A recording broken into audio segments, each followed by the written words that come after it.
What is up, everyone? My name is Jack Southall, back again with another Raw review. Of course, this is the February 15th, 2016 episode of Monday Night Raw, coming at you live from Anaheim, California.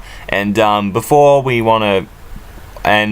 get into this review, I just want to say something really quick about the Grammy Awards that took place around the same time Raw did.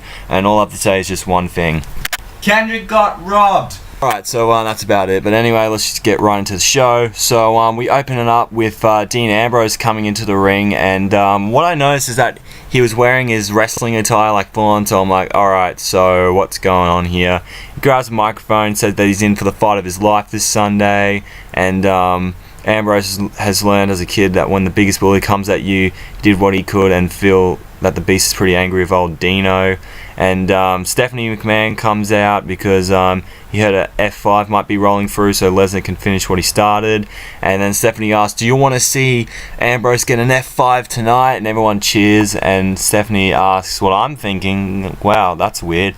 Anyway, I'll give you an F5 tonight. A fatal 5-way, not 4-way. Let's add one more person, because why not? Fatal 5-way for the Intercontinental Championship, and it will be Dean Ambrose defending against Kevin Owens, Stardust, Tyler Breeze, and Dolph Ziggler. And she wonders how Reigns will play it tonight, and that hopefully he better not get involved or something like that, and that he'll be disqualified in competing in the triple threat match if Roman Reigns gets involved. So very fun match. In this one, during the ending bit, there was a really cool sequence.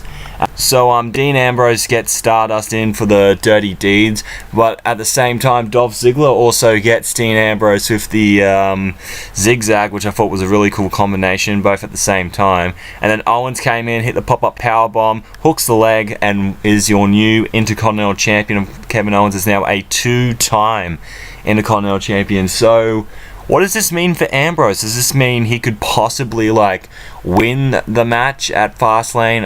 Obviously not. Of course, the top dog is expecting to win that.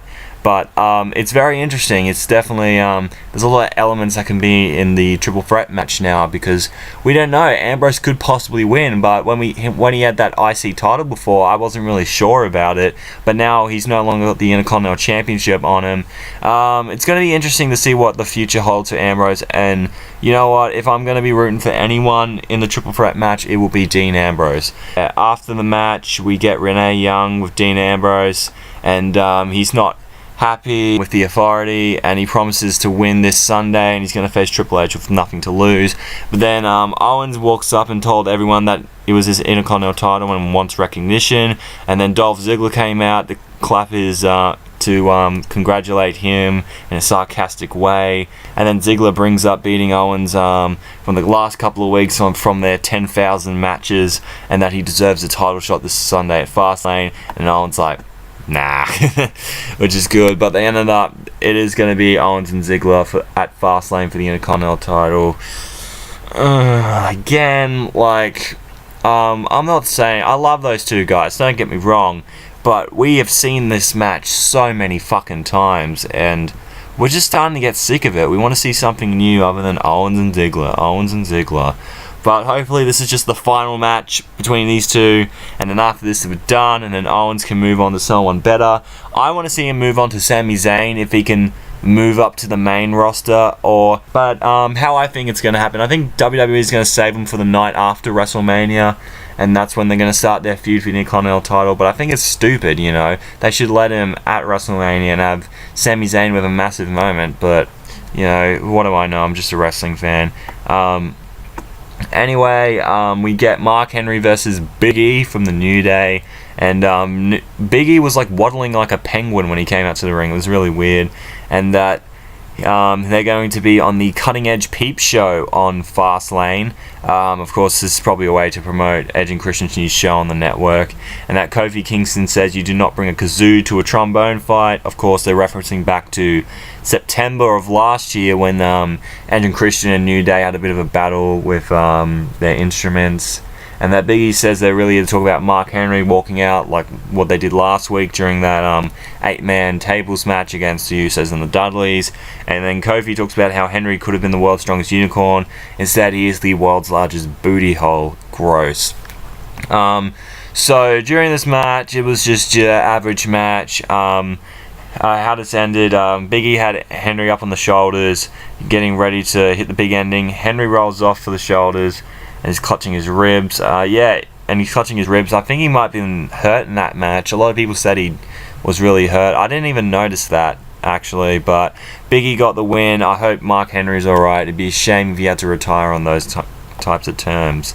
And then we get a Brie Bella interview, which is surprisingly very good, actually. Byron Saxton's in the ring, talk about Brie Bella, say how Daniel Bryan's doing and all that. And then Charlotte's music plays, and she comes to the ring, and I'm like, please don't say anything super like offensive. Don't go the Reed Flair route with Paige. And then Charlotte said he really was in a league of his own, and Brie corrects her saying he is in a league of his own. And then Charlotte says he's like he died or something, so silly her. And then, really good promo work between these two, and that Charlotte tells her father, and then they talk for a bit, and that Brie was disgusted of how Charlotte's become a champion and all that.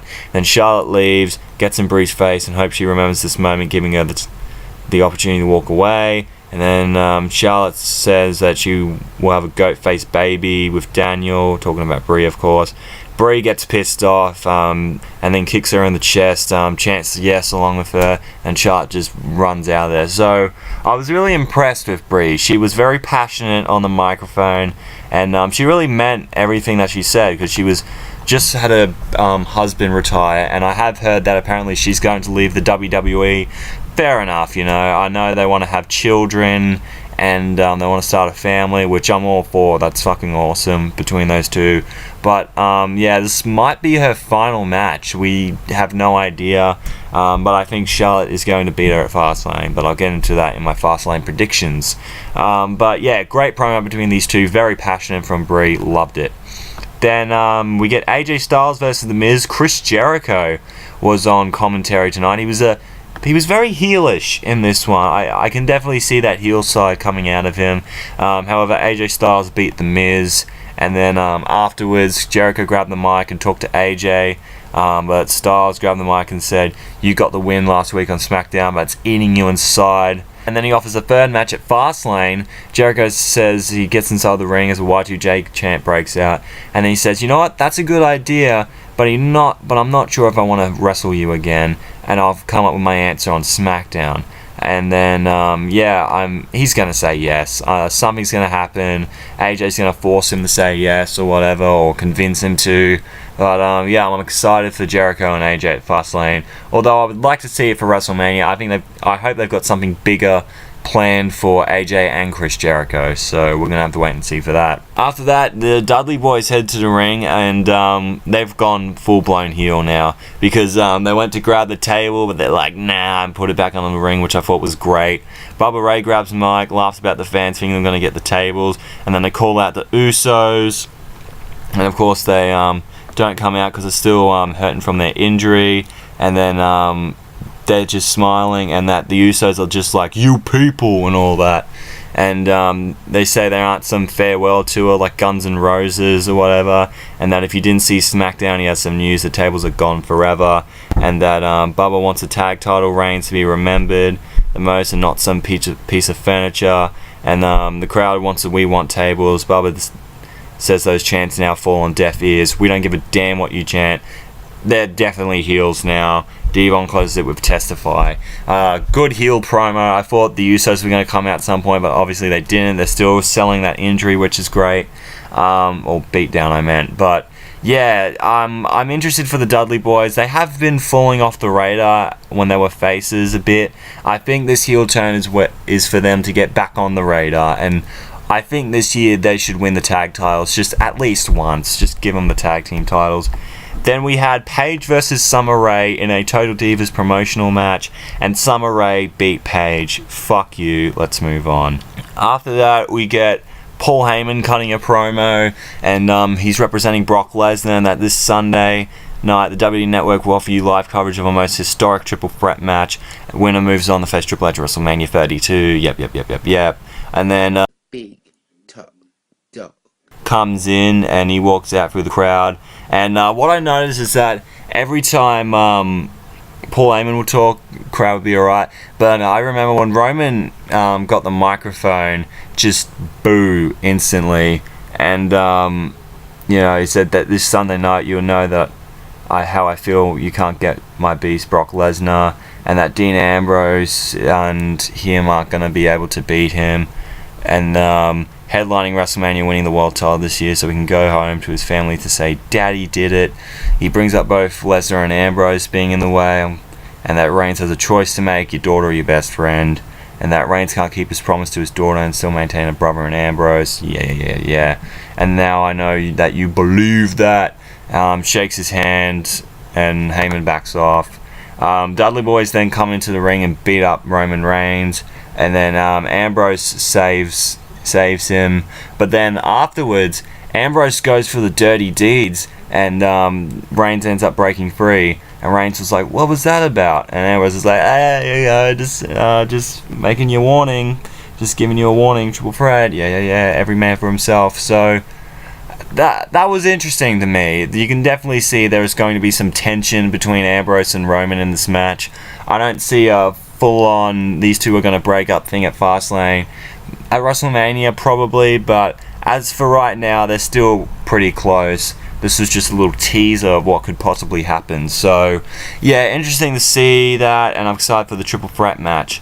So there's going to be a Vincent J. McMahon Legacy of Excellence Award presented next week. So who the recipient will be, I don't know if this is legit or not, but I think it's going to be something involving Vince McMahon, or I think it's going to lead to something bullshit. So whatever. Then we got Heath Slater from the Social Outcast versus Zack Ryder. I was just happy to see Zack Ryder on television. Anyway, Heath Slater beat him. We'll move on. And then we see R-Truth on a date somewhere, obviously for Valentine's Day or whatever. And then we see Goldust as a waiter, and he says, "Oh, I work here," and then he tells him leave him alone. And that R-Truth was going to be like in his house or whatever, and Goldust was like, "This isn't 1997. And I thought, oh, that's fucking brilliant. And then Goldust opens up a bottle and pops the cork all over R-Truth's date. PG, I know. Then we get the Lucha Dragons and Neville versus the League of Nations. Wasn't really paying attention to this match. I did kind of see it. Anyway, the League of Nations wins. Fuck you. Then after that, we get a Black History Month thing about Booker T, which is pretty cool. And then we get backstage, Alberto Del Rio challenges Kalisto to a best 2 out of 3 falls match for the already scheduled US title match at Fastlane. And I moved it to the fucking pre-show. Are you kidding me? Anyway, after that we got Becky Lynch versus Naomi. Becky Lynch got her extended armbar applied and Naomi tapped. Afterwards, Tamina attacked Becky Lynch from behind, and the Team Bad just beat up on her. And then Sasha came out and evened up the odds. So I hope these 4 divas put on a great tag match at Fastlane. It should be pretty good. We also find out that Brock Lesnar is returning on SmackDown, so that should be good. And of course, the Dudley Boys will face Roman Reigns and Dean Ambrose. And then we get our main event, Braun Strowman versus The Big Show. Yay! After that, so Bray Wyatt cut his typical, promo. "We're in a down world, man. Bow to me, wake up and run," and all that stuff. And honestly, I just switched the remote because really, that's your main event for Raw on the Go Home show, the Fastlane. Come on. But afterwards, it ended in DQ like every fucking match. Then Ryback came out because the Wyatt family was beaten up on Ryback like a few episodes ago. And then Kane comes out of the ring, and they clean house, and it's Big Show, Ryback, and Kane versus the Wyatt family. You can just see Vince's boner just going up here and that. And pretty lame way to end Raw, seeing two old timers and Ryback just standing tall. Just look. But they're probably gonna have a 6-man tag at Fastlane, which I don't have a problem with. Just get it out of the way. And yeah, that's pretty much it for this episode. I enjoyed the Brie Bella promo. I thought that was good. Seeing Kevin Owens as Intercontinental Champion again was a nice surprise. And I'm excited for the triple threat match. That should be a fucking awesome showing between those three guys.